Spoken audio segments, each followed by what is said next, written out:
So the Quran said, يَضْرِبُهُنَّ, in one of the verses of the Quran, said that when a man has a rebellious wife, that means she's unseemly in her conduct.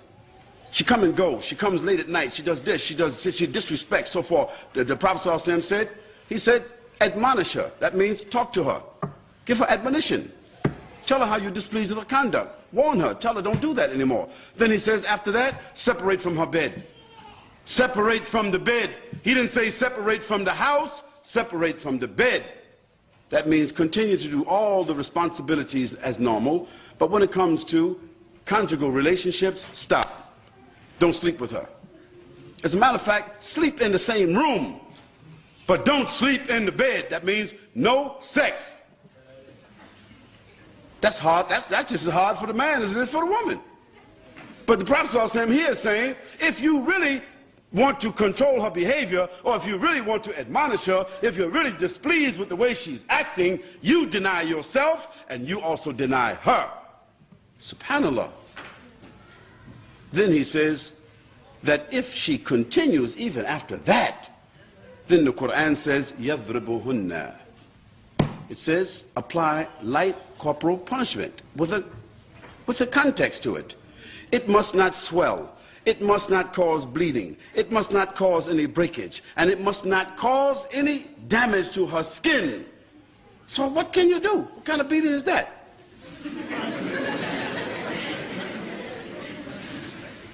Secondly, it must not be on any one of her parts of her body, okay, which are the sensitive parts of her body. So what kind of, where that could be? In the bottom of her feet? The third thing, the Prophet ﷺ said that if even doing that, hitting her on the leg or tapping her on the shoulders, or if that would cause a worse reaction, don't do that. Look, subhanAllah, the wisdom. Now let's put it in context. In the Arab society in which this Quran came to the Arabs first, did it? Where did it come first? Came to the Arabs first. So in their society it was considered something of urf. How many Arabs here know the word urf? Urf. Common usage. Huh? Custom. So among the Arabs, this issue, يَضْرِبُهُنَّ, it was consistent with the urf of the Arabs of that day. It was not outside of the context. It was not abnormal. So when Allah said, يَضْرِبُهُنَّ, to them it was something to modify. Because the Arabs in that day, maybe they just take something like this and beat the wife with it. Or maybe in that day, the man, he had something like this here to beat the wife with. See, so Allah subhanahu wa ta'ala is modifying their behavior, and he's saying, يَضْرِبُهُنَّ خَفِيفًا, very light. And the Prophet ﷺ is saying that even in doing it like that, if it's more, if you don't think you can correct her behavior, because she getting even more wilder, more arrogant, more boisterous, even from that, don't even do it. Because today, different reactions could happen. If a man separates from the bed, the woman, she might get crazy. If he touch her, she might get more crazy. She might pull out a gun and shoot him. Or she might wait till he go to sleep and do something that other lady did. So if you could anticipate a reaction like that, that would be worse. You couldn't correct the behavior. The Prophet said, don't do it. And let's look at the life of the Prophet ﷺ himself.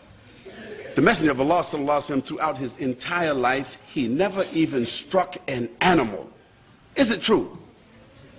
The Prophet ﷺ never struck an animal. One of the people that served him all of his life, a companion of the Prophet ﷺ that served him from the time that he was 11 years old until the Prophet ﷺ passed away. He said, I served the Prophet ﷺ throughout his entire life, and he never even said to me, oof. He never even said to me, why you didn't do that? How come you so-and-so? You know, somebody's serving me. And he forgot. I said, what's wrong with you? Didn't I tell you so-and-so? That'd be most of us. The Prophet ﷺ, he never even said to that person, how come you didn't do that? What's wrong with you? That person served him for over 40 years, and the Prophet ﷺ never said that.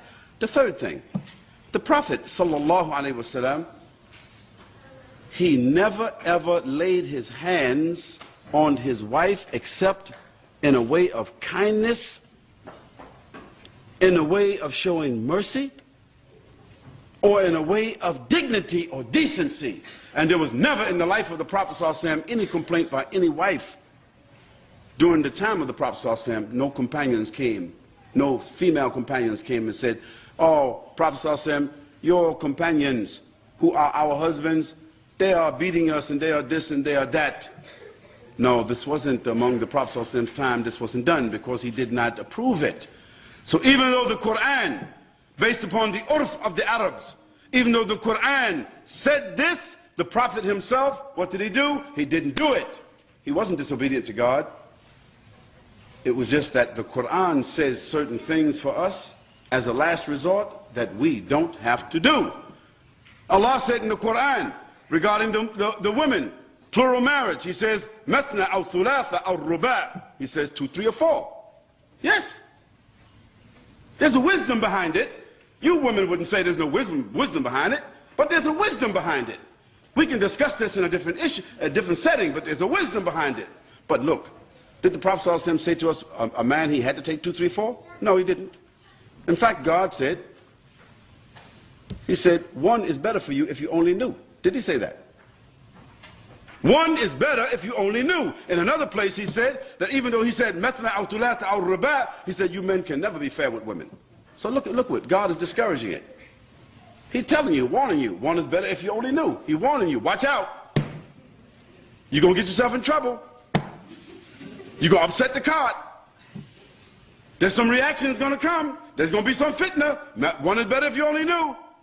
But for those who fall within the category and the social, political, psychological conditions are of sort where their women outnumber the men and there are no prospective men to marry those women, then God says 2, 3, or 4. But did you know that in the Muslim world, only 1 out of 715 men, this is a statistic you brothers need to keep in mind, sisters, only 1 out of 715 Muslim men are going to take another wife. Doesn't that feel good for the other 714 sisters?